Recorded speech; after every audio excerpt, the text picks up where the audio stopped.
তোমার কথাপতন কাজ হয়ে গেছে। তা কেমন কাজ করলি দেখি? এই দেখো গোপাল দাদু। এবার জমবে খেলা।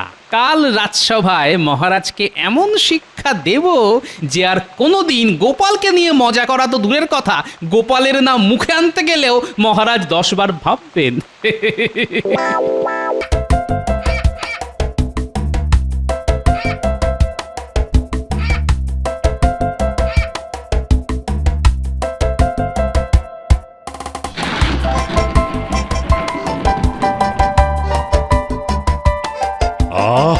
আজ মনে হয় ঝমঝমিয়ে বৃষ্টি নামবে, কি বলো মন্ত্রী? তাড়াতাড়ি পা চালিয়ে রাজবাড়ি ফিরে চলুন মহারাজ, না হলে বৃষ্টিতে ভিজে পুরো ভেজা দাঁড় কাক হয়ে যাব। সেই ভালো, চলো চলো চলো।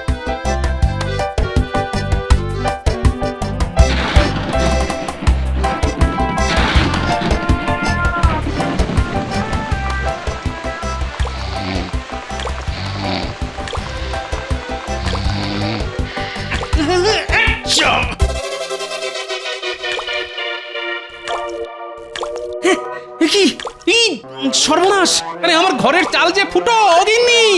অনেকবার বলেছি বর্ষা আসার আগে ঘরের চালখানা সারিয়ে নাও। তখন তো কথা কানে ঢোকেনি। এবার বোঝো ঠালা।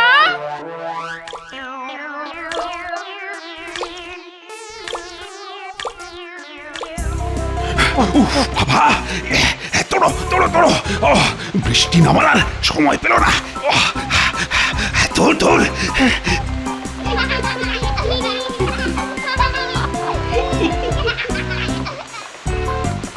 কি হলো মহারাজ, দাঁড়িয়ে পড়লেন কেন? তাড়াতাড়ি চলুন। দেখো দেখো মন্ত্রী, বাচ্চারা এই বৃষ্টির মধ্যে কত আনন্দ নিয়ে খেলা করছে। ওদের দেখে আমারও ওদের সঙ্গে খেলা করতে ইচ্ছে করছে যে।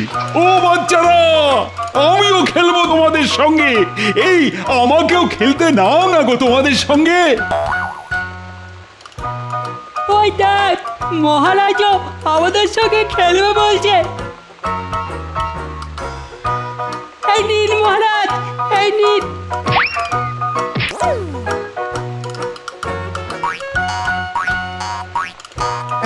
এই বৃষ্টির মধ্যে আপনি খেলা করবেন? আপনার কি মাথা খারাপ হয়ে গেল মহারাজ?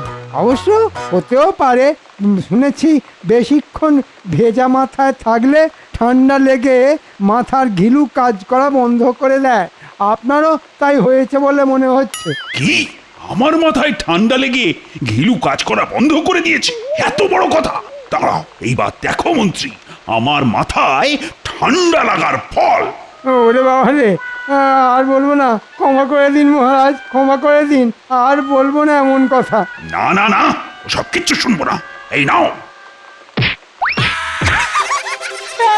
কি মজা, কি মজা, কি মজা!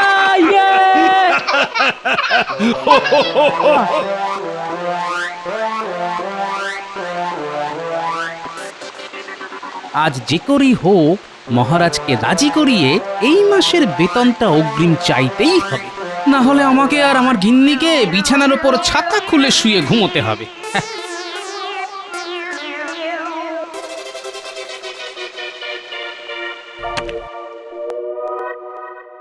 ওই দেখুন, গোপালও এসে গেছে।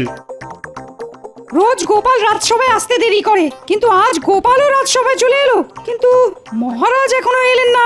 আমি এসে গেছি, এসে গেছি, এসে গেছি। কি মহারাজ, আপনার এই অবস্থা হলো কি করে? আরে খেলা করতে গিয়ে হয়েছে গোপাল। রাস্তা দিয়ে হেঁটে আসতে গিয়ে দেখলাম তোমার নাতি নাতনিরা বৃষ্টির মধ্যে ভিজতে ভিজতে খেলা করছে। আর ওদের দেখে আর খেলার লোভ আমি সামলাতে পারলাম না জি। আর মন্ত্রী মশাই, আপনার এই অবস্থা হলো কি করে? ওই মহারাজকে বারণ করতে গেছিলাম, শুনলেন না? কি মারটাই খেলাম, বুঝেছেন? এখনো সারা শরীর যন্ত্রণায় টনটন করছে। সে তো আপনাকে দেখেই বোঝা যাচ্ছে মন্ত্রী মশাই, ভিজে দাঁড় কাক। মহারাজ, ভিজে রাজপোশাক পরে বেশিক্ষণ থাকা উচিত নয়, এতে আপনার ঠান্ডা লেগে যেতে পারে। ঠিক বলেছ রাজপুত, আমি বরং স্নান সেরে আসি। তাহলে আজকের মতন রাজসভা ছুটি। হ্যাঁ হ্যাঁ, আজ ছুটি। তোমরা যে যার মতো বাড়ি ফিরে যাও। কে গরম গরম খিচুড়ি খেয়ে জব্বর একটা ঘুম দাও। আরে বাবা, বর্ষাকাল এসে গেছে বলে কথা। বর্ষাকালে খিচুড়ি না খেলে জমে নাকি? কি বলো গোপাল? আগে সে তো বটেই, কিন্তু বাবারে বাবা, ছুটির নাম শুনেও গোপালের মুখ কিন্তু। হ্যাঁ, ছুটির নাম শুনেও আমার মুখে কিন্তু, কারণ আমার ঘরের চাল ফুটো হয়ে গেছে। আর আর ঘরের চাল সারাবার পয়সা নেই তোমার কাছে, আর তাই তুমি আমার কাছে আবার অগ্রিম বেতন চেয়ে বসবে, তাই তো গোপাল? হ্যাঁ, আচ্ছা, আমার মনের কথা আপনি জানলেন কি করে মহারাজ? এ আবার নতুন কি? প্রত্যেকবারই বর্ষাকালে তুমি ঘরের চাল সারানোর নাম করে আমার কাছে অগ্রিম বেতন চাও। এই গোপাল, মহারাজ তো তোমাকে রোজ রোজ এত পুরস্কার দেন, বলি সেগুলো রাখো কোথায় শুনি? এ তো আচ্ছা জ্বালাতন। সবাই মনে করে আমি কত বড় লোক। এদিকে বাজারে চাল ডালের আগুন ছোঁয়া দাম। বলি সেগুলো কিনতে কি ট্যাকের করি খরচ হয় না? সেগুলো কি মুখ দেখে আসে নাকি? হ্যাঁ, গোপাল দেখছি খুব রেগে গেছে বলে মনে হচ্ছে। না না না না, এত সহজে আমি গোপালকে অগ্রিম বেতন দেব না। একটু গোপালের পিছনে লেগেই দেখা যাক। না না গোপাল, সে তুমি যে অজুহাতি দাও, আমি তোমাকে এই মাসে অগ্রিম বেতন দিতে পারবো না, আর এটাই আমার শেষ কথা।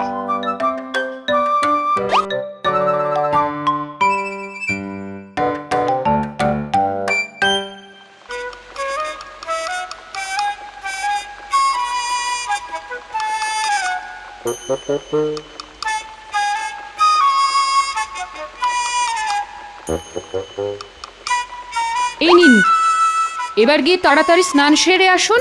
হ্যাঁ হ্যাঁ, এক্ষুনি যাচ্ছি। আমি আজ মুগ ডালের খিচুড়ি করেছি, আর তার সাথে গরম গরম বেগুনি। তাড়াতাড়ি আসুন।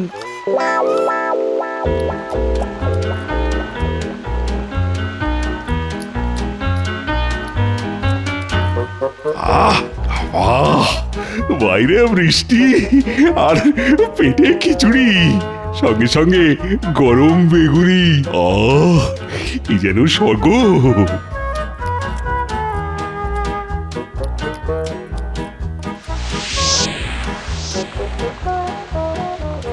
সে কি, মহারাজ তোমাকে অগ্রিম বেতন দেবেন না বললেন?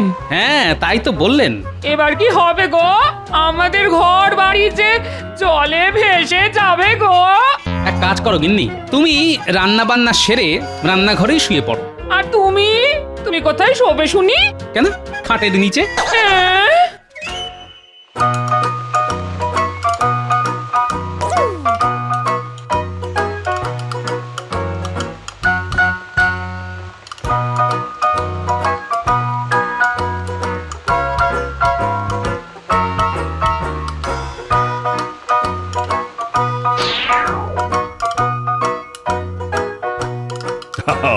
কাল রাতে সবার কেমন ঘুম হলো শুনি?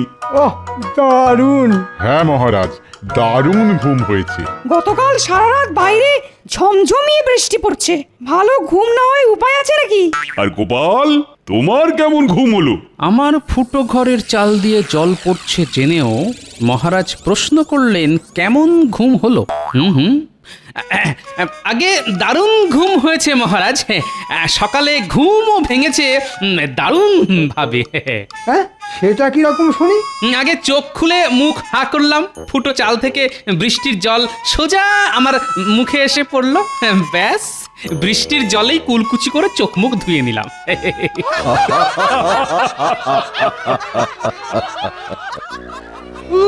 বাবা, উড়ি বাবারি। বাবারে, কোথা থেকে বেরোচ্ছে?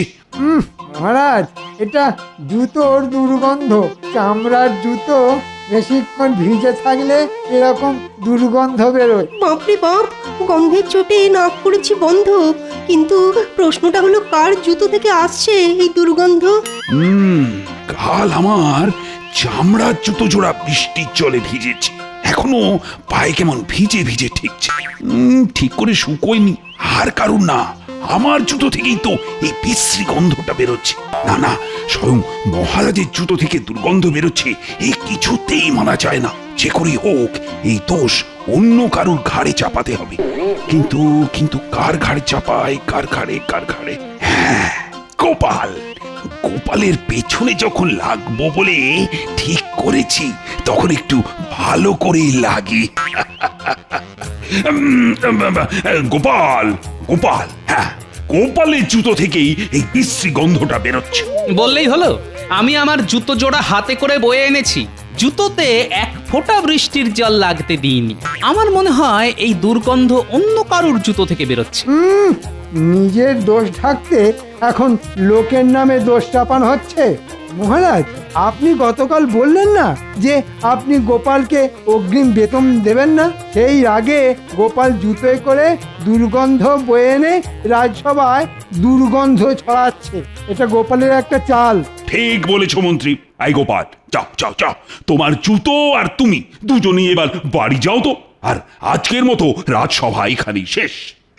বাবা, পুরো রাজসভাটাই একেবারে দুর্গন্ধে ভরে গেছে। ছি ছি ছি ছি ছি। গোপাল, রোদ উঠলে জুতো জোড়া রোদে দিয়ে ভালো করে শুকিয়ে নিও, না হলে গন্ধ যাবে না কিন্তু। শুকনো জুতো আর কি শোকাবো বিজ্ঞানী?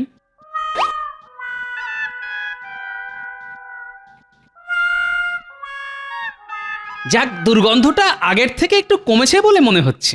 তাই তো, দুর্গন্ধটা আর আগের মতন তো নেই। এখন দুর্গন্ধটা আগের থেকে অনেক কম।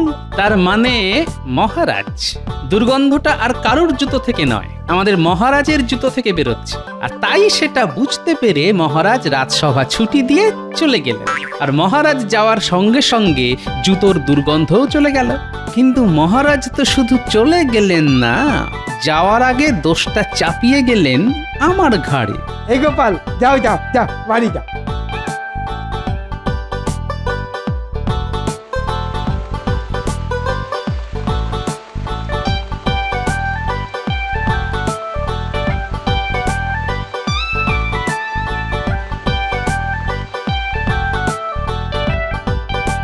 রানী, আপনার গা থেকে একটা বিশ্রী দুর্গন্ধ বেরোচ্ছে। ইস, আরে না না, পা থেকে নয়, মানে এই ভেজা চামড়া জুতো থেকে। ওটাকে তাড়াতাড়ি বিদায় করুন, না হলে এই দুর্গন্ধের চোটে আমি অজ্ঞান হয়ে যাব। ওহ, হ্যাঁ, আমি আর আমার জুতো দুজনেই বেরিয়ে যাচ্ছি। তবে রানী, আবার কি হলো? আজ রাজসভায় না আমি গোপালকে আচ্ছা বোকা বানিয়েছি। আমার জুতো থেকে বেরোনো দুর্গন্ধের বদনাম আমি গোপালের ঘাড়ে দিয়ে দিয়েছি। কাল রাজসভায় আমি আবার এই জুতোটা পরেই যাব, আর আবার আমি গোপালের ঘাড়ি দোষ চাপাবো। গোপালের বাংলার পাঁচের মতো মুখখানা দেখতে আমার যে কি ভালোই লাগে না। যেটা আন্দাজ করেছি সেটাই সত্যি হলো দেখছি। ঠিক আছে মহারাজ, গোপাল ভাঁড় ছেড়ে দেবে না। এর বদলা না নিতে পারলে আমার নামও গোপাল ভাঁড় নয়।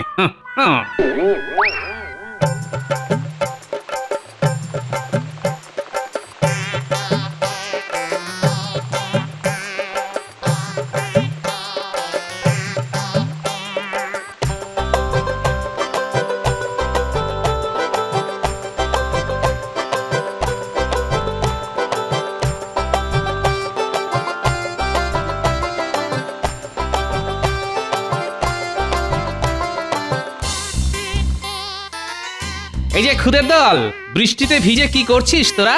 আমরা কই মাছ ধরছি গোপাল দাদু। ওসব পরে করবি, আগে এদিকে আয়, কাজ আছে। বলো গোপাল দাদু, কি করতে হবে আমাদের? বেশি কিছু নয়, তোদের শুধু হয়ে যাবে গোপাল দাদু। আজ রাতের মধ্যেই কাজ হয়ে যাবে। বেশ বেশ।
গোপাল দাদু তোমার কথাপতন কাজ হয়ে গেছে। তা কেমন কাজ করলি দেখি? এই দেখো গোপাল দাদু। এবার জমবে খেলা। কাল রাজসভায় মহারাজকে এমন শিক্ষা দেব যে আর কোনোদিন গোপালকে নিয়ে মজা করা তো দূরের কথা, গোপালের নাম মুখে আনতে গেলেও মহারাজ 10 বার ভাববেন।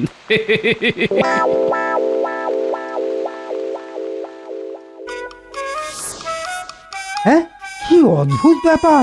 ঘর থেকে সোনা দানা ছেড়ে এক জোড়া জুতো চুরি হয়ে গেল। হ্যাঁ, ঠিক বলেছেন মন্ত্রী মশাই, গতকাল রাতে বাড়ি থেকে আমাদের সবার জুতো চুরি হয়ে গেছে। একেই বলে ভাগ্যের গুঁতো, সব ছেড়ে ছুড়ে শেষে কিনা চুরি হলো জুতো।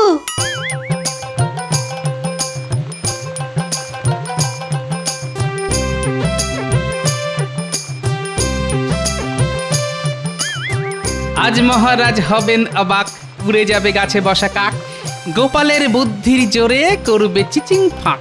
লা লা লা লা লা।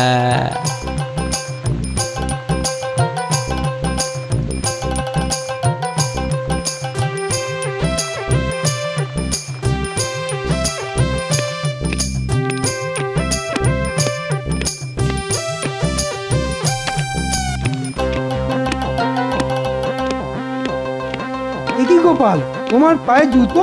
তার মানে গতকাল রাতে তোমার বাড়ি থেকে জুতো চুরি হয়নি গোপাল? এই রাজ্যে এখনো এত বড় চোর জন্মায়নি যে গোপালের বাড়িতে ঢুকে চুরি করবে। তাই নাকি গোপাল? মানছি তোমার বুদ্ধির জোর আছে, তা বলে তুমি সব সময় বুক ফুলিয়ে ঘুরে বেড়াবে, এ কেমন করে হয়? ঠিক বলেছেন মহারাজ, গোপালের অহংকারে মাটিতে পা পড়ে না। ভাঁড় কোথাকার! আবার সেই বিশ্রী দুর্গন্ধ। এই গোপাল, এই বিশ্রী দুর্গন্ধ তোমার জুতো থেকেই বেরোচ্ছে। যাও যাও যাও, জুতোটা বাইরে রেখে এসো। না না মহারাজ, আমার জুতো থেকে গন্ধ বেরোতেই পারে না। আজ রাজসভায় গোপাল আর মহারাজ ছাড়া কেউই তো জুতো পরে আসেনি। তার মানে তুমি কি বলতে চাইছো গোপাল, এই দুর্গন্ধটা মহারাজের জুতো থেকে বেরোচ্ছে? কি তোমার এত বড় সাহস গোপাল? আমি তোমার এই মাসের বেতন কেটে নেব, এ আমি বলে দিলাম। না না, আমি তা বলতে চাইনি মহারাজ, আমাকে ক্ষমা করুন মহারাজ। গোপালের মুখখানা শুকিয়ে একেবারে শুকনো আমের আটি হয়ে গেছে। গোপালকে আচ্ছা করে চমকে দিয়েছি। আসুন আসুন, মনে মনে যত খুশি হেসে নিন। এবার যে আপনাকে কাঁদতে হবে মহারাজ। হায় রে হায়, আমার সব শেষ হয়ে গেল। এই মাসের বেতন হাতে না পেলে আমাকে যে না খেয়ে মরতে হবে।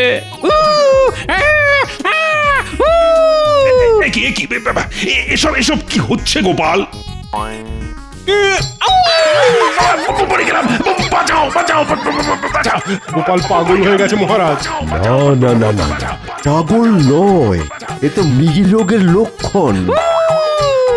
বাবারে রাজবৈদ্য, ও রাজবৈদ্য, কিছু একটা করো। আরে আরে আরে গোপালকে শান্ত করো, না হলে আমার হাতখানা, ওরে বাবারে। জুতোর দুর্গন্ধ মহারাজ, চামড়ার জুতোর দুর্গন্ধ শোকালে মৃগী রোগী শান্ত হয়ে যায়। তাহলে এক্ষুনি গোপালের পা থেকে জুতোটা খুলতে হবে। এই যা করা তাড়াতাড়ি করো। ওরে বাবা রে, ও বাবা। দাঁড়ান দাঁড়ান মহারাজ,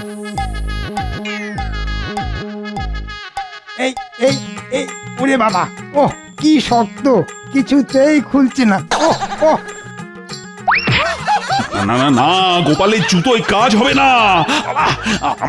আমার জুতোই বিশ্রী দুর্গন্ধ হয়েছে, ওটা শুকলেই গোপাল শান্ত হবে। আরে বাবা, কি হলো? কথা কানে যাচ্ছে না। এতদিন আমার জুতো থেকেই দুর্গন্ধ বেরোচ্ছিল, তাই তো জুতোটা আগে গোপালের নাকের কাছে নিয়ে ধরো। আরে কাজ আরো তাড়াতাড়ি হবে। উফ বাবা, আরে তাড়াতাড়ি, ওরে বাবা রে। তার আর দরকার নেই মহারাজ, গোপাল সুস্থ হয়ে গেছে। নয় মহারাজ, হ্যাঁ, গোপালের কিছুই হয়নি মহারাজ। এ তো সত্যিটা আপনার মুখ থেকে বার করার জন্য একটা ছোট্ট অভিনয় ছিল মহারাজ। তার মানে দুর্গন্ধ গোপালের জুতো থেকে নয়, ওই মহারাজের জুতো থেকে বেরোচ্ছিল। হ্যাঁ আগে হ্যাঁ, আর গোপাল মিথ্যে অপবাদের বদলা নিল মহারাজের হাত কামড়ে দিয়ে। কথায় আছে না, কান ধরে টানলে মাথাও আসে, তাই বদলা নেওয়াও হলো আর সত্যিটাও সবাই জেনে গেল। বলুন মহারাজ, কেমন দিলাম? না মানে হ্যাঁ হ্যাঁ মানে আমাকে ক্ষমা করে দাও গোপাল, আমি আর কোনোদিন তোমার পিছনে লাগতে যাব না। ওরে বাবা রে, ও আচ্ছা শিক্ষা হয়েছে আমার। আজ রাজসভায় আমি আর মহারাজ বাদে কেউ যাতে জুতো পরে না আসতে পারে, তাই গতকাল রাতে আপনাদের বাড়ি থেকে আপনাদের জুতো জোড়াগুলো আমি সরিয়েছি আমার নাতি নাতনিদের সাহায্যে। আপনারা আপনাদের জুতোগুলো আবার ফেরত পেয়ে যাবেন। উফ গোপাল, যেমন তুমি তেমন তোমার বুদ্ধি। আমি হার মানছি গোপাল, আচ্ছা শিক্ষা হলো আমার। এই নাও আগামী 2 মাসের অগ্রিম বেতন আমি তোমাকে পুরস্কার হিসেবে দিলাম। যাও যাও, গিয়ে বাড়ির ফুটো চালটা সারিয়ে নাও। একেই বলে জুতো মেরে মোহর দান। চললাম মহারাজ।